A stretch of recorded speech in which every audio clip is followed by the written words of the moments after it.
ദിവ്യനാമം വാഴ്ത്തപ്പെടുമാറാട്. ദൈവത്തിൻ്റെ കൃപയാൽ എബ്രായ ലേഖനം എന്ന വിഷയത്തിൻ്റെ 13ാമത്തെ സെക്ഷനിൽ പ്രവേശിപ്പാനായിട്ട് ദൈവം നമ്മെ സഹായിച്ചതോർത്ത് ഞാൻ ദൈവത്തെ സ്തുതിക്കുന്നു, സ്തോത്രം ചെയ്യുന്നു. നിങ്ങൾക്ക് എല്ലാവർക്കും കർത്താവായ യേശുനാമത്തിൽ സ്നേഹവന്ദനങ്ങൾ അറിയിക്കുകയാണ്. കഴിഞ്ഞ നാളുകളിൽ നിങ്ങൾ നൽകിയതായ പ്രോത്സാഹനത്തിന്, സഹകരണത്തിനായിട്ട് ഞാൻ നന്ദി പറയുന്നു. തുടർന്നും ശുശ്രൂഷ എടുത്ത് പ്രാർത്ഥിക്കുവാനും സന്ദേശങ്ങൾ പങ്കുവയ്ക്കാനായിട്ട് ഓർമ്മിപ്പിക്കുകയാണ്.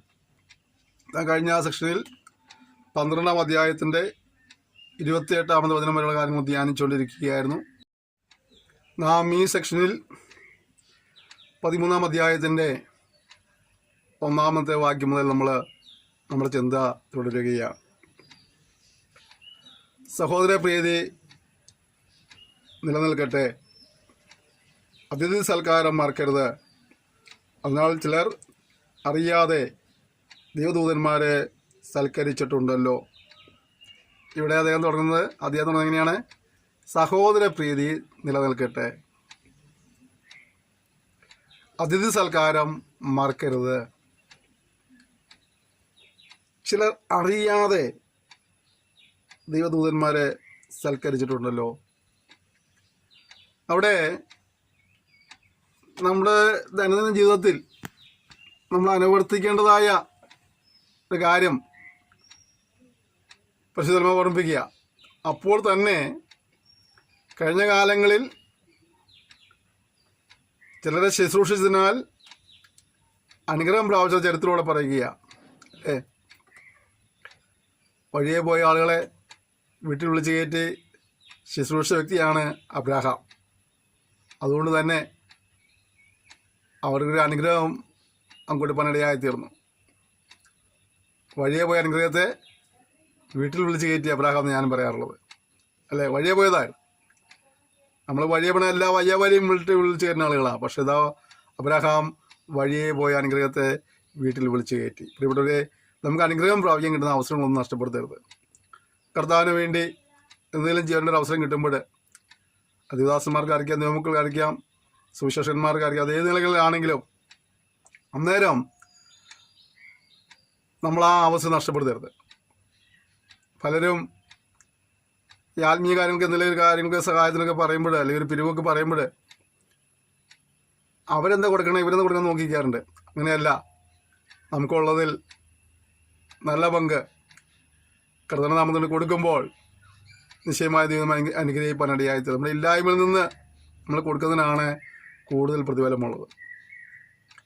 ഇവിടെ ധാരാളത്തിൽ നിന്ന് ഒരുവിധം കൊടുക്കുന്നതിനേക്കാൾ ദൈവം പ്രസാദിക്കുന്നത് ഇല്ലായ്മയിൽ നിന്ന് കൊടുക്കുന്നതായ ആ ചെറിയ കാശിനെയാണ്. അല്ലേ, ആ വിധവയുടെ 2 കാശ് അവരുടെ ഗതികേട് കൊണ്ട് അവരിട്ടതാണത്. പക്ഷെ ഇന്നും സുവിശേഷം പ്രസംഗിക്കുന്നിടത്തെല്ലാം ആ സഹോദരിയുടെ ആ 2 കാശിനെ കുറിച്ചും പ്രതിപാദിക്കുന്നത്. എന്താ കാരണം? അവർ ഇല്ലായ്മയിൽ നിന്ന് കൊടുത്തതാണ്. അതാണ് ദൈവം അതിനെ ഏറ്റവും വലുതായി കണ്ടത്. അപ്പുറത്തൊരു പക്ഷേ ധനവന്മാർ വന്നിട്ട് കിഴിക്കെട്ടിൽ കാശോടെ എടുത്തിട്ടുണ്ടായിരിക്കാം. അതിനേക്കാളൊക്കെ ദൈവം പ്രസാദിച്ചത് ഈ പാവപ്പെട്ട സ്ത്രീയുടെ ഇല്ലായ്മയിൽ നിന്ന് അവളാൽ കഴിയുന്നത്രയും നൽകിയതിനാണ് ആ ദൈവം പ്രസാദിച്ചെങ്കിൽ നമുക്കും ആ നിലകളിൽ കർത്താവിന് വേണ്ടി ചിലവഴിക്കുവാനായിട്ടുള്ളൊരു മനസ്സ് നമുക്കുണ്ടാകട്ടെ. പ്രത്യേകിച്ചും സഹോദര പ്രീതിയും അതിഥി സൽക്കാരമൊക്കെ അത് ആ നിലകളിൽ സൂക്ഷിപ്പാനായിട്ട്, പ്രത്യേകിച്ചും അത് നമ്മളുടെ പ്രതാപം കാണിക്കാനുള്ളതല്ല, മറിച്ച് എന്താണ് ശുശ്രൂഷ മനോഹരത്തിലേക്ക് ചെയ്യുവാനായിട്ട് കർത്താവ് നമ്മെ സഹായിക്കുമാറാകട്ടെ. നിങ്ങളും തടവുകാരെന്ന പോലെ തടവുകാരെയും നിങ്ങൾ ശരീരത്തിലിരിക്കുന്നവരാകിയാൽ കഷ്ടം അനുഭവിക്കുന്നവരെയും ഓർത്തുകൊള്ളുകയും ഉണ്ടോ. അവിടെ എന്താ പറയുന്നത്? കഷ്ടം അനുഭവിക്കുന്നവർ ഓർക്കുക, ദുരിതം അനുഭവിക്കുന്നവരെ ഓർക്കുക, തടവിലായിരിക്കുന്നവരെ ഓർക്കുക. അപ്പോൾ എപ്പോഴും നാം നന്മ അനുഭവിക്കുമ്പോൾ, സന്തോഷം അനുഭവിക്കുമ്പോൾ തന്നെ കഷ്ടത അനുഭവിക്കുന്നവരെക്കുറിച്ച് കൂടെ ഓർക്കുവാനും അവരെയും കഴിയുന്ന നിലയിൽ സഹായിക്കാനുള്ള ഒരു ഒരുക്കം നമുക്കുണ്ടാകണമെന്നാണ് പരിശുദ്ധാത്മാവ് അവിടെ നമ്മെ ഓർമ്മപ്പെടുത്തുന്നത്. അടുത്തത്, വിവാഹം എല്ലാവർക്കും മാന്യവും കിടക്ക നിർമ്മലവുമായിരിക്കട്ടെ. അവിടെ വിവാഹജീവിതത്തെക്കുറിച്ച്, കുടുംബജീവിതത്തെക്കുറിച്ച് പറയുന്നത് വിവാഹം എല്ലാവർക്കും മാന്യമായിരിക്കണം, കിടക്ക നിർമ്മലമായിരിക്കണം. പിന്നെ എന്നാൽ ദുർനടപ്പുകാരെയും വ്യഭിചാരികളെയും ദൈവം വിധിക്കും. അവിടെ ദൈവപ്രമാണം വിട്ടുപോകുന്ന ആളുകൾക്കുള്ളതായ ശിക്ഷയെക്കുറിച്ചുള്ള കാര്യങ്ങളോടെ വിവരിക്കുന്നുണ്ട്. നിങ്ങളുടെ നടപ്പ് ദ്രവ്യാഗ്രഹമില്ലാത്തതായിരിക്കട്ടെ, ഉള്ളതുകൊണ്ട് തൃപ്തിപ്പെടുവീൻ. ഉണ്ടോ? അത് എന്താണ്? ഇന്ന് മനുഷ്യൻ ദ്രവ്യ സമ്പാദനത്തിന് വേണ്ടി ഇങ്ങനെ പരിപ്പെട്ടുകൊണ്ടിരിക്കുക. ആരെയും ചതിച്ച് ആരെയും ദ്രോഹിച്ച് പണം ഉണ്ടാക്കാൻ ശ്രമിക്കുന്ന കാലഘട്ടത്തിൽ പ്രശ്നം പറയുന്നത് നിങ്ങൾ ദ്രവ്യാഗ്രഹം ഇല്ലാത്തവരായിരിക്കണം. നമ്മൾ ഇടയിലാനം പഠിക്കും കണ്ട കാര്യമുണ്ട്. ദ്രവ്യാഗ്രഹം സകലവിധ ദോഷത്തിനും കാരണമായി തീരുന്നു. അതുകൊണ്ട് അത് ഒഴിവാക്കി ജീവിക്കാനാണ് കർത്താവ് നമ്മെക്കുറിച്ച് ആഗ്രഹിക്കുന്നത്. അതുപോലെ അടുത്ത സെൻറ്റൻസ്, ഉള്ളത് കൊണ്ട് തൃപ്തിപ്പെടുക. നമുക്കെന്താ കുഴപ്പം? അടുത്ത വീട്ടിലെ ഒരാൾ 32 ഇഞ്ചിൻ്റെ ടി വി മേടിച്ചാൽ നമുക്ക് 52 ഇഞ്ചിൻ്റെ ടി വി മേടിക്കണം, അല്ലേ? അവർ സിംഗിൾ ഡോർ ഫ്രിഡ്ജ് മേടിച്ചാൽ നമുക്ക് ഡബിൾ ഡോർ ഫ്രിഡ്ജ് മേടിക്കണം. അവർ സെമി ഓട്ടോമാറ്റിക് വാഷിംഗ് മെഷീൻ മേടിച്ചാൽ നമുക്ക് ഫുള്ളി ഓട്ടോമാറ്റിക് വാഷിംഗ് മെഷീൻ മേടിക്കണം, അല്ലേ? അവർ 3 ജാറിൻ്റെ മിക്സി മേടിച്ചാൽ നമുക്ക് അതിന് മുകളിൽ തന്നെ വില അത് മേടിക്കണം. അവർ 2 അടുപ്പിൻ്റെ ഗ്യാസ് സ്റ്റവ് മേടിച്ചാൽ നമുക്ക് 3 അടുപ്പിൻ്റെ ഗ്യാസ് സ്റ്റവ് മേടിക്കണം, അല്ലേ? നമുക്ക് തൃപ്തി പ്രാപിക്കാൻ കഴിയുന്നില്ല. അടുത്ത വീട്ടിലെ ഒരാൾ സാരി മേടിച്ചാൽ, അടുത്ത വീട്ടിലെ ഒരാൾ പാൻ്റ് എടുത്താൽ നമുക്ക് ഒപ്പം പോയി മേടിച്ച് നമുക്ക് സമാധാനമില്ല, അല്ലേ? എന്നാലും ഉള്ളത് കൊണ്ട് തൃപ്തിപ്പെടുവാൻ നമുക്ക് കഴിയുന്നില്ല എന്നുള്ള നമ്മുടെ പരാജയം. അതിനെ പറഞ്ഞത് ഉള്ളത് തൃപ്തിപ്പെടുക. എന്താ? നമ്മൾ എല്ലാം ഉപേക്ഷിക്കുക ദൈവം പറയുന്നില്ല. പക്ഷെ നമുക്ക് ഉള്ളതുകൊണ്ട് തൃപ്തിപ്പെടുവാൻ കഴിയണം. നമുക്ക് പൗലോസ് പറഞ്ഞില്ല, എനിക്ക് സമൃദ്ധിയിലിരിക്കാൻ എനിക്കറിയാം, താഴ്ചയിലിരിക്കാനും അറിയാം. ഈ 2 കാര്യവും നമ്മൾ പഠിക്കേണ്ടതാണ്. അടുത്തത്, ഞാൻ തന്നെ ഒരു നാളും കൈവിടുകയില്ല, ഉപേക്ഷിക്കില്ലെന്ന് അവൻ തന്നെ അരുളിച്ചിരിക്കുന്നുവല്ലോ. ആകയാൽ കർത്താവ് എനിക്ക് തുണ, ഞാൻ പേടിക്കുകയില്ല. മനുഷ്യൻ എന്നോട് എന്ത് ചെയ്യുന്നു നമുക്ക് ധൈര്യത്തോടെ പറയാം. ഓർക്കേണ്ട കാര്യം, നമ്മൾ ക്രിസ്തു നയിക്കുമ്പോൾ നമ്മൾ ഒറ്റയ്ക്കല്ല പോകുന്നത്. ഒരുപക്ഷെ നമ്മുടെ ബന്ധുക്കൾ നമ്മൾ തള്ളിക്കളഞ്ഞു വന്നേക്കാം, മിത്രങ്ങൾ നമ്മൾ തള്ളിക്കളഞ്ഞു വന്നേക്കാം. അതിനൊക്കെ നടുവിൽ നമ്മുടെ കൂടെ നിൽക്കുന്ന ഒരുവനുണ്ട്, ഒപ്പം നിൽക്കുന്ന, നമുക്ക് കൈവിടാതെ നിർത്തുന്നവർത്തിനുണ്ട്. ആ ദൈവത്തിൽ വിശ്വസിച്ച് ആശ്രയിച്ചുകൊണ്ട് മുഖത്തെ സഹായിക്കട്ടെ. വിട്ടുപോകുന്നവരുടെ ലിസ്റ്റ് നോക്കി നിലവിളിക്കുവാനും ഉപേക്ഷിച്ചവരെയും തള്ളിക്കളഞ്ഞവരുടെയും നിന്ദിക്കുന്നവരുടെയും പരിഹസിക്കുന്നവരെയും കാര്യം നോക്കി സങ്കടപ്പെടാൻ നിൽക്കേണ്ട ആവശ്യമില്ല. എന്ത് ചെയ്താൽ മതി? കൂടെയുള്ളവരെ ഓർത്ത് സ്തോത്രം ചെയ്ത് ധൈര്യത്തോടെ മുന്നോട്ട് പോകാൻ നമ്മൾ ആഹ്വാനം ചെയ്യുകയാണ്. ആരാ നമ്മുടെ കൂടെയുള്ളത്? സകലത്തിൻ്റെയും സൃഷ്ടാവും ഉടയവനുമായവൻ, മഹാദൈവമായവൻ നമ്മുടെ കൂടെയുണ്ട്. അവൻ നമുക്ക് അനുകൂലമെങ്കിലേ പ്രതികൂലമായിട്ട് ആരുമില്ല. അതുകൊണ്ട് എന്നെ ആൾക്കാരെ വിട്ടുപോയി, അവർ പിരിഞ്ഞു പോയി ഭാരപ്പെടുകയല്ല, ഇവിടെ ദൈവമുണ്ടല്ലോ എന്ന് പറഞ്ഞ് മുഴുവൻ സഹായിക്കുമാറാകട്ടെ. അടുത്ത കാര്യം, നിങ്ങൾ ദൈവവചനം പ്രസംഗിച്ച് നിങ്ങൾ നടത്തിയവരെ ഓർത്തുകൊള്ളുവീൻ, അവരുടെ ജീവാവസാനം ഓർത്ത് അവരുടെ വിശ്വാസം അനുകരിപ്പീൻ. നമ്മൾ ദൈവവചനം പഠിപ്പിച്ചതായ ഒരുപാട് ദൈവദാസിദാസന്മാരുണ്ട്. അവർ നമുക്കൊരു മാതൃക കാണിച്ചു തന്നിട്ടുണ്ട്. വചനപ്രകാരം ജീവിച്ച ഒരു മാതൃക കാണിച്ചു തന്നു. പലപ്പോഴും നമ്മൾ വചനപ്രകാരം ജീവിക്കാത്ത പലരെയും നമ്മൾ കാണാറുണ്ട്. എന്നാൽ വചനത്തിന് അനുസൃതമായി ജീവിക്കുന്ന ഒരുപാട് ഭക്തന്മാർ നമ്മുടെ ചുറ്റുപാടിലുണ്ട്. ഒരുത്തനും വൃത്തികേട് കാണിച്ചതുകൊണ്ട് എല്ലാവരും ആ സമൂഹം ഒന്നടങ്കം വൃത്തികേടുള്ളവരാണെന്ന് ചിന്തിക്കരുത്. വചനപ്രകാരം മാതൃകയോടെ ജീവിക്കുന്ന ആളുകളും ഈ തലമുറയിലുണ്ട്. അപ്പോൾ നമ്മൾ ദൈവം പഠിപ്പിച്ച ദൈവദാസന്മാർ ശേഷാൽ മാതൃകയോടെ ജീവിച്ച അവരുടെ ജീവിതത്തെ നമ്മൾ അനുകരിപ്പാനിടയായി തീരണം. വിശ്വാസബന്ധത്തിൽ അവരെങ്ങനെയാണ് ജീവിച്ചത്, അവരെങ്ങനെയാണ് പ്രാർത്ഥിച്ചത്, എങ്ങനെയാണ് പ്രവർത്തിച്ചത്, പ്രതികൂലങ്ങൾ കടന്നു വരുമ്പോൾ പ്രയാസമുണ്ടായപ്പോൾ അവരെങ്ങനെയാണ് നേരിട്ടത്, ഇതൊക്കെ നമ്മുടെ ജീവിതത്തിൽ പ്രാവർത്തിക്കേണ്ട കാര്യങ്ങളാണ്. മാതൃകയായി ജീവിച്ചവരെ മാതൃക പിൻപറ്റുക. യേശുക്രിസ്തു ഇന്നലെയും ഇന്നും എന്നേക്കും അനന്യനാണ്, മാറ്റമില്ലാത്ത ദൈവം. ഇന്നലെ അവൻ എന്തായിരുന്നോ ഇന്നതുപോലെയാണ്, നാളെയും അവൻ അതുപോലെ ആയിരിക്കും. ഒരിക്കലും മാറ്റമില്ലാത്ത ദൈവത്തിൻ്റെ കൃപകൾക്കായി ഞാൻ ദൈവത്തെ സ്തുതിക്കുകയാണ്. അടുത്തത്, വിവിധവും അന്യവുമായ ഉപദേശങ്ങളാൽ ആരും നിങ്ങളെ വലിച്ചുകൊണ്ട് പോകരുത്. ആചരിച്ചു പോകുന്നവർക്ക് പ്രയോജനമില്ലാത്ത ഭോജന നിയമങ്ങളാലല്ല, കൃപയാൽ തന്നെ ഹൃദയം ഉറപ്പിക്കുന്നത് നല്ലത്. നമ്മളെന്താണ്? നമ്മൾ ദുരുപദേശക്കാർ, ഈ കാലഘട്ടങ്ങളിലെല്ലാം ദുരുപദേശക്കാർ വർദ്ധിച്ചു വരുന്ന കാലഘട്ടമാണ്. ദുരുപദേശങ്ങളുടെ പുറകെ പോകാതെ സത്യോപദേശം മനസ്സിലാക്കി ആ സത്യത്തിന് അനുസൃതമായി ജീവിപ്പാൻ ജീവിതത്തിൽ നമ്മെ ഓർമ്മപ്പെടുത്തുകയാണ്. ഒരിക്കലും ആചരിച്ചു പോരുന്നവർക്ക് പ്രയോജനപ്പെടാത്തതായ അങ്ങനെയുള്ള നിയമങ്ങളെ പിൻപറ്റുവാനല്ല പിന്നെയോ അനുസരിച്ച് അനുഗ്രഹം പറയുന്ന നിലകളിൽ മുന്നോട്ട് ജീവിതത്തെ മുന്നോട്ട് കൊണ്ടുപോകാനായി കർത്താവ് നമ്മെ സഹായിക്കട്ടെ. അതിനുവേണ്ടി നമുക്ക് നമ്മുടെ സമയങ്ങളെ വിനിയോഗിക്കാം. ഒരിക്കലും മാനുഷികമായ കൽപ്പനകളെയും പാരമ്പര്യങ്ങളെയും പിൻപറ്റി ദൈവാനുഗ്രഹങ്ങൾ പ്രാപിക്കാൻ കഴിയാത്ത അവസ്ഥയിൽ മുന്നോട്ട് പോകുക എന്നുള്ളതല്ല, ദൈവവചനത്തെ പൂർണ്ണമായി അനുസരിച്ചുകൊണ്ട് അപ്രകാരം ജീവിച്ച അനുഗ്രഹങ്ങൾ പ്രാപിക്കാനായി ഇതിനെ സഹായിക്കുമാറാകട്ടെ. കൂടാരത്തിൽ ശുശ്രൂഷിക്കുന്നവർക്ക് അഹോപ്രതി കഴിപ്പാൻ അവകാശമില്ലാത്തൊരു യാഗപീഠം നമുക്കുണ്ട്. മഹാപുരോഹിതൻ പാപപരിഹാരമായി രക്തം വിശുദ്ധമന്ദിരത്തിലേക്ക് കൊണ്ടുപോകുന്ന മൃഗങ്ങളുടെ ഉടൽ പാളയെന്ന് പുറത്ത് വെച്ച് ചുട്ടുകളയുന്നു. യേശു സ്വന്തരക്തത്താൽ ജനത്തെ വിശദീകരിക്കേണ്ടതിന് നഗരവാതിലിന് പുറത്ത് വെച്ച് കഷ്ടമനുഭവിച്ചു.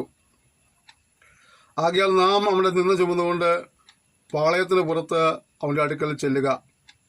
ഇവിടെ കർത്താവായ യേശു ക്രിസ്തുവിൻ്റെ യാഗത്തെക്കുറിച്ച് അവിടെ വിവരിക്കുകയാണ്. പഴയ നിയമ യാഗങ്ങളുടെ ഒരു വിവരണം നൽകിക്കൊണ്ട് പറയുന്നത്, ആ യാഗങ്ങളെക്കാൾ ശ്രേഷ്ഠമേറിയ ഒരു യാഗത്തിലൂടെ കർത്താവായ യേശു ക്രിസ്തു നമ്മുടെ പാവങ്ങൾക്ക് പരിഹാരം വരുത്തുവാനിടയായി തീർന്നു എന്നാണ്. എന്നിട്ട് പറയുന്നത് എന്താണ്? നമ്മൾ അവിടെ നിന്ന് ചുമന്നുകൊണ്ട് പാളയത്തിന് പുറത്ത് ചെല്ലണം. പ്രിയപ്പെട്ടവരെ, അവൻ ക്രൂശിനെ സന്തോഷത്തോടെ സഹിച്ചത് നമുക്ക് വേണ്ടിയായി. അതുകൊണ്ട് നാം അവൻ്റെ സാക്ഷികളായി അവനെ സേവിക്കുക എന്നുള്ളത് നമ്മുടെ ഉത്തരവാദിത്വമാണ്. ചിലപ്പോൾ നിന്ദിക്കപ്പെട്ടേക്കാം, പരിഹസിക്കപ്പെട്ടേക്കാം, അവഗണിക്കപ്പെട്ടേക്കാം. എങ്കിലും നാം കർത്താവിനെ പ്രതി ആ അപമാനങ്ങളെ അലക്ഷ്യമാക്കി നമുക്ക് സ്വർഗ്ഗത്തിൽ ലഭിക്കുന്നതായ പ്രതിഫലത്തെയും നമുക്ക് ഇരിക്കുന്നതായ നിത്യതയും മുന്നിൽ കണ്ടുകൊണ്ട് നാം നമ്മുടെ ജീവിതം മുന്നോട്ട് നയിക്കുക. നമ്മുടെ ശുശ്രൂഷകളിലും എതിർപ്പുകളും പ്രശ്നങ്ങളും തടസ്സങ്ങളൊക്കെ ഉണ്ടായി വന്നേക്കാം. ഒരു പക്ഷേ നമ്മൾ അംഗീകരിക്കേണ്ടവരും നമുക്ക് വേണ്ടി പ്രാർത്ഥിക്കേണ്ടവരും നമ്മൾ സഹായിക്കേണ്ടവരും പ്രോത്സാഹിപ്പിക്കേണ്ടവർ പോലും ചിലപ്പോൾ നമുക്ക് ശത്രുക്കളായി മാറി തന്നേക്കാം. ഇതിലാശപ്പെട്ടു പോകേണ്ട ആവശ്യമില്ല. നമ്മുടെ ശുശ്രൂഷ മുഖാന്തരമായി ചിലരെ വിടുവിക്കുവാനായിട്ട് കർത്താവിൻ്റെ പദ്ധതികളുകൊണ്ട് കർത്താവ് നമ്മെ ആ ശുശ്രൂഷ പരിമേൽപ്പിച്ചിരിക്കുകയാണ്. നാം അത് ചെയ്യാതെ പോയാൽ നമുക്ക് പകരക്കാരില്ല എന്ന് ഓർത്തുകൊണ്ട് എന്ത് സഹിച്ചും കർത്താവ് എന്ന ശുശ്രൂഷയെ നിറപടിയായി നിവർത്തിക്കുവാനായിട്ട് മുന്നോട്ട് പോകാൻ കർത്താവ് നമ്മെ സഹായിക്കട്ടെ. പിന്നോട്ട് പിടിച്ച് വലിക്കുന്ന, പിന്മാറി പോകാൻ തക്ക രീതിയിലുള്ളതായ ഒരുപാട് സാധ്യതകൾ മറുവശത്തുണ്ടായിരിക്കാം. എങ്കിലും കർത്താവ് എന്ന ശുശ്രൂഷയെ നിറപടിയായി നിവർത്തിക്കുവാനായ ദൈവത്തിൽ പരിശുദ്ധ നിങ്ങൾ ഓരോരുത്തരെയും സഹായിക്കണേ എന്ന് ആത്മാർത്ഥമായി ആഗ്രഹിക്കുകയും പ്രാർത്ഥിക്കുകയും ചെയ്യുകയാണ്. ഇവിടെ നമുക്ക് നിലനിൽക്കുന്ന നഗരമില്ലല്ലോ, വരുവാനുള്ളത് അത്രയും നാം അന്വേഷിക്കുന്നത്. നമ്മൾ എപ്പോഴും മനസ്സിലാക്കണം, നാം ഈ ലോകത്തിൽ തീരേണ്ടവരല്ല. നമുക്കിവിടെ നിലനിൽക്കുന്ന നഗരമില്ല. നാം വഴി യാത്രക്കാരാണ്. യാത്രയിൽ വിശ്രമിപ്പാനായിട്ട് അല്പകാലം നമ്മളിവിടെ ആയിരിക്കുന്നു. എന്നാൽ നമ്മൾ മറ്റൊരു ദേശത്തേക്ക് യാത്ര പോകുന്നവരാണ്. ഈ ഒരു ബോധ്യം നമ്മെ എപ്പോഴും പരിപാലനയായി തരണം. നമ്മൾ ഇവിടെ ഉള്ളവരല്ല, ഇവിടെ നിൽക്കേണ്ടവരല്ല. നാം വഴിയാത്രക്കാരാണ്. നമ്മുടെ ലക്ഷ്യം മറ്റൊന്നാണ്. നാം മറ്റൊരിടത്തേക്ക് യാത്ര ചെയ്യേണ്ടത്. നമ്മൾ ആ ബോധ്യം നമ്മെ എപ്പോഴും പരിപാലനയായി തരണം. അങ്ങനെ ആ ബോധ്യം ഉള്ളപ്പോഴാണ്, ഉണ്ടാകുമ്പോഴാണ് നമുക്ക് ഇവിടെ കിടന്ന് മട്ടം തിരിയാതിരിക്കാൻ കഴിയത്തുള്ളൂ. അല്ലെങ്കിൽ നമ്മൾ ലോകത്തിൻ്റെ പ്രൗഢികളിലേക്ക് ഇറങ്ങിപ്പോവുകയും ലോകപരമായ കാര്യങ്ങൾ നേടിയെടുക്കുവാനായി ശ്രമിക്കുകയും ചെയ്യുമ്പോൾ ആത്മാവിൻ്റെ രക്ഷ നമ്മൾ നഷ്ടപ്പെടുവാൻ സാധ്യതയുണ്ട്. അതുകൊണ്ട് ദൈവത്തിലുള്ള ബന്ധം നഷ്ടപ്പെടുവാൻ സാധ്യതയുണ്ട്. അതുകൊണ്ട് ഇവിടത്തേക്കാൾ കൂടുതലായിട്ട് നമ്മൾ കൊലോസ്യർ വായിക്കുന്ന പോലെ ഉയരത്തിലുള്ളത് ചിന്തിപ്പാനായിട്ട് കർത്താവ് നമ്മെ സഹായിക്കുമാറാകട്ടെ. അതെ, അടുത്തത് നമുക്കിവിടെ നിലനിൽക്കുന്ന നഗരമില്ലല്ലോ, വരുവാനുള്ള അത്രയും നാം അന്വേഷിക്കുന്നത്. അതുകൊണ്ട് അവൻ മുഖാന്തരം നാം ദൈവത്തിന് നമ്മുടെ നാമത്തെ ഏറ്റുപറയുന്ന അധരഫലമെന്ന സ്തോത്രയാഗം ഇടപെടാതെ അർപ്പിക്കുക. കണ്ടോ, നമ്മൾ യാഗം അർപ്പിക്കും. പഴയ ഭക്തന്മാരൊക്കെ ആലയത്തിൽ പോകുമ്പോൾ യാഗം അർപ്പിക്കുമായിരുന്നു. നമ്മെ സംബന്ധിച്ചിടത്തോളം നമ്മളിപ്പോൾ യാഗം അർപ്പിക്കേണ്ട കാര്യമില്ല. എന്നാൽ ഉണ്ട്. എന്നങ്ങനെ എന്ത് യാഗമാണ്? സ്തോത്രമെന്ന യാഗമർപ്പിക്കുക. അധരഫലം എന്ന സ്തോത്രയാഗം ഇടപെടാതെ അർപ്പിക്കുക. കാളക്കുട്ടി വേണ്ട നമുക്കിപ്പോൾ, ആട്ടുകൊറ്റൻ വേണ്ട, കുറുപ്രാവ് വേണ്ട, മാവ് അങ്ങനെയുള്ള സാധനങ്ങളൊന്നും വേണ്ട. പിന്നെ എന്ത് മതി നമുക്ക് ദൈവത്തെ സ്തുതിപ്പാനായിട്ട്? അധരഫലമെന്ന നമ്മുടെ വാക്കുകൾ കൊണ്ട്, നമ്മുടെ നാവ് കൊണ്ട് ദൈവത്തിൻ്റെ ഉപകാരങ്ങളെ ഓർത്ത്, ദൈവത്തിൻ്റെ സ്നേഹത്തെ ഓർത്ത്, ദൈവത്തിൻ്റെ കൃപകളെ ഓർത്ത് സ്തുതിക്കുവാൻ ദൈവം നമുക്ക് അവസരം തന്നിരിക്കുകയാണ്. അങ്ങനെ പ്രാപിച്ച നന്മകൾക്ക് അനുസൃതമായ ദൈവത്തെ സ്തുതിപ്പാനായി കർത്താവ് ഓരോരുത്തരെയും സഹായിക്കുമാറാകട്ടെ. അടുത്തത്, നന്മ ചെയ്യുവാനും കൂട്ടായ്മ കാണിപ്പാനും മറക്കരുത്. ഈ വക യാഗത്തിലല്ലോ ദൈവം പ്രസാദിക്കുന്നത്. അപ്പോൾ നമുക്ക് യാഗവും വേണ്ട. ആദ്യം പറഞ്ഞു നമുക്കെന്ത് മതി? അതരഫലം വന്ന സ്തോത്രയാഗം മതി. ഇപ്പോൾ വേറെ യാഗത്തെക്കുറിച്ച് പറയാം. എന്താണ്? നന്മ ചെയ്യുവാനും കൂട്ടായ്മ കാണിപ്പാനും മറക്കരുത്. അപ്പോൾ നന്മ ചെയ്യുന്നതും കൂട്ടായ്മ കാണിക്കുന്നത് എന്താണ്? അതൊരു യാഗമാണെന്നാണ് പറയുന്നത്, അല്ലേ? അതുകൊണ്ട് പ്രിയപ്പെട്ടവരെ, നന്മ ചെയ്യാൻ കിട്ടുന്നതായ അവസരങ്ങളൊക്കെ നന്മ ചെയ്യുവാനായിട്ട് നമുക്ക് ഉത്സാഹിക്കാം. നമ്മളെ കഴിയുന്ന സഹായം മറ്റൊരു ആശ്വാസമാകുമല്ലോ. ഒരു പക്ഷേ വേച്ച് പറിച്ചു പോകുന്ന ഒരു വ്യക്തിയെ ഒന്ന് കൈപിടിച്ച് റോഡിൻ്റെ അപ്പുറത്തേക്ക് എടുത്താലേ നമുക്ക് കഴിയത്തുള്ളൂ. അതൊരു നന്മയാണ്. ഒരു പക്ഷേ ക്ഷീണിതനായ ഒരാൾ വരുമ്പോൾ നമ്മൾ ചെയ്യുന്ന സീറ്റിൽ നിന്ന് ഒതുങ്ങി കൊടുക്കുകയോ അല്ലെങ്കിൽ ഒന്ന് എഴുന്നേറ്റ് കൊടുക്കുകയോ അതൊരു നന്മയാണ്. വിശന്ന് വലഞ്ഞ് നമ്മുടെ വീട്ടിൽ വരുന്ന ആളുകൾക്ക് വരുന്ന ആഹാരം കൊടുത്താൽ അതൊരു നന്മയാണ്, അല്ലേ? നമുക്ക് കഴിയുന്നതാണ്. നമുക്ക് ഇപ്പോൾ വലിയ വലിയ കോടീശ്വരന്മാരെ പോലെ പണമുണ്ടായിരുന്നെങ്കിൽ ഞാൻ വലിയ നന്മ ചെയ്യും, അങ്ങനെയുള്ളതല്ല. നമുക്കുള്ള സാഹചര്യത്തിൽ നിന്നുകൊണ്ട് ചെയ്യാൻ പറ്റുന്ന നന്മകൾ ചെയ്യുമ്പോൾ, ആ കൂട്ടായ്മ കാണിക്കുമ്പോൾ അതൊക്കെ ദൈവത്തിന് പ്രസാദമുള്ള യാഗമായി തീരുകയാണ്. അതേസമയം നന്മ ചെയ്യുവാൻ ഒരവസരം ഉണ്ടായിട്ട് അത് ചെയ്യുന്നില്ലെങ്കിൽ അത് പാപമാണെന്ന് പറയുന്നുണ്ട്. നമ്മളോട് സൂക്ഷിക്കണം. നമുക്ക് ചെയ്യാൻ കഴിയുന്നതായ ആ സാഹചര്യങ്ങളൊക്കെ അപ്പോൾ നന്മ ചെയ്യുവാനായിട്ട് കർത്താവ് നമ്മെ ഓരോരുത്തരെയും സഹായിക്കുമാറാകട്ടെ. അടുത്തത്, നിങ്ങൾ നടത്തുന്നവരെ അനുസരിച്ച് കീഴടങ്ങിയിരിപ്പീൻ. ഇന്നത്തെ കാലഘട്ടത്തിൽ ദൈവജനമെന്ന് പറയുന്ന വിശ്വാസം എന്ന് പറയുന്ന ആളുകളോട് ഏറ്റവും കൂടുതൽ തറപ്പിച്ച് പറയുന്ന കാര്യമാണ് നിങ്ങളെ നടത്തുന്നവരെ അനുസരിക്കണം. ഇന്ന് പലപ്പോഴും ദൈവദാസന്മാരെ ബഹുമാനിക്കാത്ത, അവരെ അനുസരിക്കാത്ത വിശ്വാസികൾ, ആത്മീയ നേതൃത്വത്തെ അനുസരിക്കാത്ത വിശ്വാസികൾ ഉള്ള കാലഘട്ടമാണ്. ദൈവമക്കളെന്ന് പറയുന്നെങ്കിൽ തന്നെയും അനുസരണക്കേടിൻ്റെ മകുടോദാരങ്ങളായി അവർ മാറിക്കൊണ്ടിരിക്കുകയാണ്. മറുതലിപ്പിൻ്റെ ആളുകളായി മാറിക്കൊണ്ടിരിക്കുക. ഏതൊരു കാര്യം ചെയ്യുന്നു പറഞ്ഞാൽ അത് മാത്രം ചെയ്യുന്ന ആളുകളായി മാറിക്കൊണ്ടിരിക്കുകയാണ്. അനുസരണക്കേടിൻ്റെ മക്കളിൽ വ്യാപരിക്കുന്ന ആ വ്യാപാരം ഈ തലമുറയിൽ ദൈവമക്കളുടെ ഇടയിൽ ഒരുപാടുണ്ട്. ഇവിടെ ദൈവനം വേണ്ടി ഓർമ്മിപ്പിക്കും, നിങ്ങളെ നടത്തുന്നവരെ അനുസരിച്ച് കീഴടങ്ങിയിരിക്കണം. കാരണം എന്താണ്? അവർ കണക്ക് ബോധിപ്പിക്കേണ്ടവരാകയാൽ നിങ്ങളുടെ ആത്മാക്കൾക്ക് വേണ്ടി ജാഗരിച്ചിരിക്കുന്നു. അപ്പോൾ നിങ്ങളെ ഓർത്ത് പ്രാർത്ഥിക്കുന്ന, നിങ്ങൾക്ക് വേണ്ടി ഉപവസിക്കുന്ന, നിങ്ങൾക്ക് ദൈവവചനം പറഞ്ഞു തരുന്നതായ ദൈവദാസന്മാരെ ബഹുമാനിക്കുവാനും അനുസരിക്കാനുള്ള ഉത്തരവാദിത്വം നിങ്ങൾക്കുണ്ട്. അതിൽ നിങ്ങൾ ഒരിക്കലും പിന്തിരിഞ്ഞു പോകരുത്. കാരണം എന്താണ്? അവർ നിങ്ങൾക്ക് വേണ്ടി, നിങ്ങളുടെ ആത്മാക്കൾക്ക് വേണ്ടി ജാഗരിക്കുന്നവരാണ്. അടുത്ത സെൻസ് കണ്ടോ? അതവർ ഞെരങ്ങിക്കൊണ്ടല്ല, സന്തോഷത്തോടെ ചെയ്യുവാൻ ഇടവരുത്തുവീൻ, അല്ലാതെ ഞങ്ങൾക്ക് നല്ലതല്ല.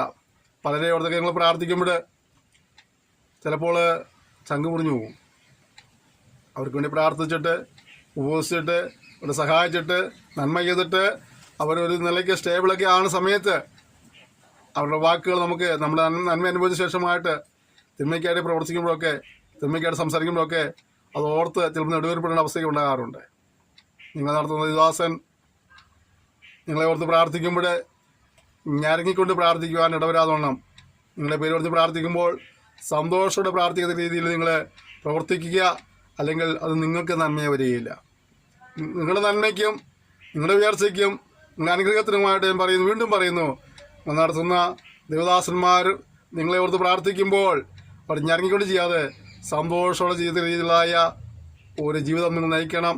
ഏതെങ്കിലും നിലകളിലൊക്കെ ദേവദാസന്മാർ നിങ്ങളെക്കുറിച്ച് ഒരു ഭാരമുണ്ടെങ്കിൽ അത് ചെന്ന് ക്രമീകരിച്ച് ഏറ്റുപറഞ്ഞ് ക്ഷമയോജിച്ച് മുന്നോട്ട് പോരുവാൻ നിങ്ങളെ സമർപ്പിക്കുക. അല്ലെങ്കിൽ അത് നിങ്ങളുടെ അനുഗ്രഹത്തിന് തടസ്സമായി തീരും. പ്രഭാഷിച്ചുണ്ടോ? അവർ നിങ്ങളുടെ ആത്മാക്കൾ വേണ്ടി ജാഗരിച്ചിരിക്കുന്നു. ഇതവർ ഞെരങ്ങിക്കൊണ്ടല്ല, സന്തോഷം ചെയ്യുവാൻ ഇടവരുത്തുവീൻ, അല്ലാഞ്ഞാൽ നിങ്ങൾക്ക് നന്നല്ല. അവർക്ക് നന്നല്ല, നിങ്ങൾക്ക് നന്നല്ല. അടുത്തത്, ഞങ്ങൾക്ക് വേണ്ടി പ്രാർത്ഥിപ്പീൻ, സകലത്തിലും നല്ലവരായി നടപ്പാൻ ഇച്ഛിക്കൊണ്ട് ഞങ്ങൾക്ക് നല്ല മനസ്സാക്ഷി ഉണ്ടെന്ന് ഞങ്ങൾ ഉറച്ചിരിക്കുന്നു. എന്താണ്? സകലത്തിലും നല്ലവരായി നടക്കുക. നമ്മുടെ ഉത്തരവാദിത്തമാണ്. അവർ അപ്പോസ്തലന്മാർ പറഞ്ഞത് അവരങ്ങനെ നടക്കുന്നു. നമ്മുടെ ഉത്തരവാദിത്തം എന്താണ്? സകലത്തിലും നല്ലവരായി നടക്കുക. സകലത്തിലും. അപ്പോൾ ഏതെങ്കിലും നിലകളിലൊക്കെ വീഴ്ചയുണ്ടെങ്കിൽ കണ്ടുപിടിക്കാനുള്ള ഒരു സമയം കൂടാണ് ഈ പഠനം, അല്ലേ? സകലത്തിലല്ല, സകലത്തിലുമാണ്. അതുകൊണ്ട് ഏതൊക്കെ തലങ്ങളിൽ ക്രമീകരണം വേണോ, എവിടേക്കാണോ മാറ്റം വേണ്ടത്, ആ തലങ്ങളൊക്കെ മാറ്റം വരുത്തുവാനായി കർത്താവ് നമ്മെ സഹായിക്കുമാറാകട്ടെ. നിങ്ങൾക്ക് വേഗത്തിൽ വീണ്ടും കിട്ടേണ്ടതിന് നിങ്ങൾ പ്രാർത്ഥിക്കണമെന്ന് ഞാൻ വിശേഷാൽ അപേക്ഷിക്കുന്നു. അവിടെ അദ്ദേഹം അവരെ കാണാനായിട്ട് താൻ തടവിൽ നിന്നും മോചിക്കപ്പെടുവാനായിട്ട് വേണ്ടി പ്രാർത്ഥിക്കാനായിട്ട് പറയുന്നുണ്ട്. നിത്യനിയമത്തിൻ്റെ രക്തത്താൽ ആളുകളുടെ ബലിയിടനായി നമ്മുടെ കർത്താവായ യേശുവിനെ മരിച്ചവരുടെ ഇടയിൽ നിന്ന് മടക്കി വരുത്തിയ സമാധാനത്തിൻ്റെ ദൈവം നിങ്ങളെ അവൻ്റെ ഇഷ്ടം ചെയ്യുവാൻ തക്കവണ്ണം എല്ലാ നന്മയിലും യഥാസ്ഥാനപ്പെടുത്തി തനിക്ക് പ്രസാദമുള്ളത് യേശു ക്രിസ്തു മുഖാന്തരം നമ്മൾ നിവർത്തിക്കുന്നതുമാറാകട്ടെ. അവൻ എന്നേക്ക് മഹത്വം. ആമേൻ. ദൈവത്തിന് ഇഷ്ടമുള്ള നിലയ്ക്ക് ഇതിന് പ്രസാദമുള്ള രീതിയിൽ ജീവിക്കാനാണ് കർത്താവിനെക്കുറിച്ച് ആഗ്രഹിക്കുന്നത്. നമ്മുടെ കൃഷിജീവിതത്തിൽ അപ്രകാരമായിരിക്കും കർത്താവിനെ സഹായിക്കട്ടെ. ഒരു നിലകളിലും ദൈവപ്രസാദത്തിന് വിരുദ്ധമായിട്ട്, ദൈവിക പ്രമാണത്തിന് വിരുദ്ധമായിട്ട്, ദൈവിക വ്യവസ്ഥയ്ക്ക് വിരുദ്ധമായി പ്രവർത്തിച്ച് മുന്നോട്ട് പോകാനല്ല, മറിച്ച് ദൈവത്തിൻ്റെ വചനങ്ങളെ അനുസരിച്ചുകൊണ്ട് ദൈവത്തിന് പ്രസാദമുള്ള രീതിയിൽ ജീവിച്ചുകൊണ്ട് മുന്നോട്ട് പോകാൻ കർത്താവ് സഹായിക്കും. അതാണ് നമ്മുടെ അനുഗ്രഹത്തിന് കാരണം. നമ്മളായിട്ട് നമ്മുടെ അനുഗ്രഹത്തെ നഷ്ടമാക്കരുത്. നമ്മുടെ പ്രവർത്തിയിലൂടെ, നമ്മുടെ ഇടപെടലിലൂടെ, നമ്മുടെ സംസാരത്തിലൂടെ നമുക്ക് ലഭിക്കേണ്ടതായിരുന്ന അനുഗ്രഹത്തെ നമ്മൾ ഒരിക്കലും നഷ്ടമാക്കുവാൻ ഇടവരരുത്. സഹോദരന്മാരെ, ഈ പ്രബോധനവാക്യം പുറത്തുകൊള്ളുവീൻ എന്ന് അപേക്ഷിക്കുന്നു. ചുരുക്കമായിട്ടുള്ള ഇതിനെ എഴുതിയിരിക്കുന്നത്, സഹോദരനായ തിമോത്തിയോസ് തടവിൽ നിന്ന് ഇറങ്ങി എന്നറിവീൻ, അവൻ വേഗത്തിൽ വന്നാൽ ഞാൻ അവനുമായി നിങ്ങളെ വന്ന് കാണും. നിങ്ങൾ നടത്തുന്നവർക്ക് എല്ലാവർക്കും സർവീസന്മാർക്ക് വന്ദനം ചൊല്ലുവീൻ. ഇത്തലേക്കാട് നിങ്ങൾക്ക് വന്ദനം ചൊല്ലുന്നു. കൃപ നമ്മളെല്ലാവരും കൂടെ ഇരിക്കുമാറാകട്ടെ. അദ്ദേഹം തൻ്റെ പ്രബോധനത്തെ പുറത്തുകൊള്ളുമെന്ന് പറയുമ്പോൾ ഒരുപക്ഷെ ചിലപ്പോൾ എല്ലാവർക്കും ഇഷ്ടപ്പെട്ട കാര്യങ്ങളായിരിക്കില്ല അവിടെ പ്രതിപാദിച്ചത്.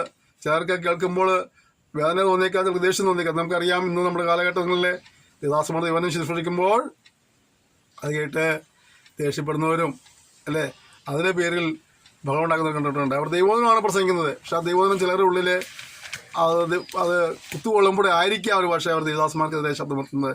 പ്രിയപ്പെട്ടവരെ, പ്രബോധനങ്ങൾ നമ്മുടെ ജീവിതത്തിൻ്റെ നന്മയ്ക്കാണ്. നമ്മൾ അനുഗ്രഹം പ്രാപിക്കുവാനാണ്, നമ്മൾ വിടുതൽ പ്രാപിക്കുവാനാണ്, നമ്മൾ ദിവസനിധിയിൽ ആകേണ്ടതുപോലെ ആയിത്തീരുവാനാണ്, നമ്മുടെ ഗുണീകരണത്തിനാണ്, ശാസനയ്ക്കാണ്, നീതിയിലെ അഭ്യസനത്തിനാണ്. അതുകൊണ്ട് നമ്മളെ ഉപദേശിക്കുമ്പോൾ നമ്മൾ ഒരിക്കലും അതിനെതിരെ ശബ്ദമെടുത്തേണ്ട ആവശ്യമില്ല. അതനുസരിച്ച് അനുഗ്രഹം പ്രാപിപ്പാൻ കർത്താവിനെ സഹായിക്കുമാറാകട്ടെ.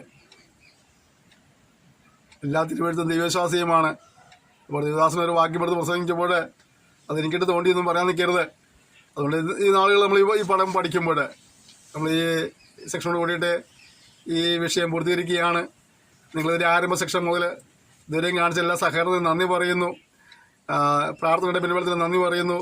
ഒരു കാര്യം പറയാം, ഈ പഠിച്ച കാര്യങ്ങളെല്ലാം ജീവിതത്തിൽ പ്രാവർത്തികമാക്കി എല്ലാ അനുഗ്രഹങ്ങളും പ്രാപിക്കാനായിട്ട് നിങ്ങളെല്ലാവരും സഹായിക്കുമ്പോഴായിട്ട് കർത്താവിനെ വരെ താമസിച്ചാൽ നമുക്ക് അടുത്ത സെക്ഷനിൽ വീണ്ടും കാണാം.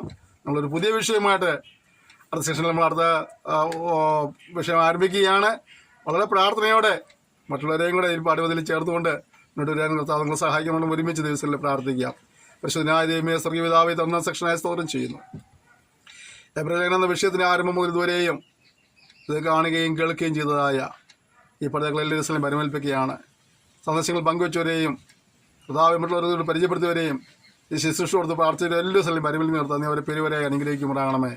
ഞങ്ങൾ ആദ്യയോടെന്നും പഠിച്ച ഈ വചനങ്ങളെല്ലാം ഞങ്ങളുടെ ജീവിതത്തിൽ പ്രാവർത്തികമാക്കി ദൈവത്തിൽ പറഞ്ഞ എല്ലാ അനുഗ്രഹങ്ങളും പ്രാപിപ്പാനാ നീ ഇവരെ സഹായിക്കുമാറാണെന്ന് പ്രാർത്ഥിക്കുന്നു. ഈ പഠിതാക്കളെ പിതാവിൻ്റെയും പുത്രൻ്റെയും പരിശുദ്ധനാമത്തിലൂടെ അനുഗ്രഹിച്ച് പ്രാർത്ഥിക്കുന്നു. ആത്മീയമായി, ഭൗമികമായി, ശാരീരികമായി, മാനസികമായിട്ട് ഒരു അനുഗ്രഹം പ്രാപിക്കാൻ കർത്താവ് സഹായിക്കണമെന്ന് പ്രാർത്ഥിക്കുന്നു. തിരുനാമത്തിൽ ജീവൻ കൃപ നൽകട്ടെ. രാജ്യവ്യാപ്തിക്കുന്നതിനുള്ള സഹായിക്കണമേ. നിങ്ങൾ പഠിച്ച കാര്യങ്ങൾ മറ്റുള്ളവരെ പഠിപ്പിച്ചുകൊണ്ട് അനേകം എങ്ങനെയൊക്കെ അതേ ദിവസം സഹായിക്കുമ്പോഴാണെന്ന് പ്രാർത്ഥിക്കുന്നു. പ്രാർത്ഥന സ്തോത്രം യേശുവിന്റെ നാമം തന്നെ. ആമേൻ.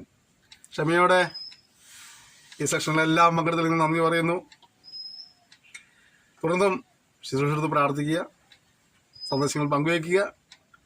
അടുത്ത സെക്ഷൻ പുതിയ വിഷയം പഠിക്കാൻ കർത്താവ് പ്രാർത്ഥന ഒരുങ്ങി വരണം. പരിശുദ്ധമ്മോട് സംസാരിക്കുന്നതിനായിട്ട് ഓരോ വിഷയം തുടങ്ങുമ്പോഴും ഒരു സെക്ഷൻ തുടങ്ങുമ്പോഴും നിങ്ങൾ പ്രാർത്ഥന സംബന്ധിക്കുക. പരിശുദ്ധമ്മോട് സംസാരിച്ച് മധുരം പഠിച്ച് നമ്മൾ ക്രമീകരിച്ച് ദൈവപ്രസാദം ലഭിച്ചവരായി, ദൈവ അനുഗ്രഹങ്ങൾ പ്രാപിച്ചവരായി, ദൈവനാമ മഹത്വനായി രാജ്യവ്യാപ്തി എന്നുള്ളവനായിട്ട് നിങ്ങളെല്ലാവരും കർത്താവ് സഹായിക്കുമാറാകട്ടെ. പിന്നെ ശിശുവെടുത്ത് പ്രാർത്ഥിക്കണം. എല്ലാ സഹകരണത്തിനും, എല്ലാ പ്രോത്സാഹനത്തിനായിട്ട് ഒരിക്കൽ ഞാൻ നന്ദി പറയുന്നു. Thank you. May God bless you.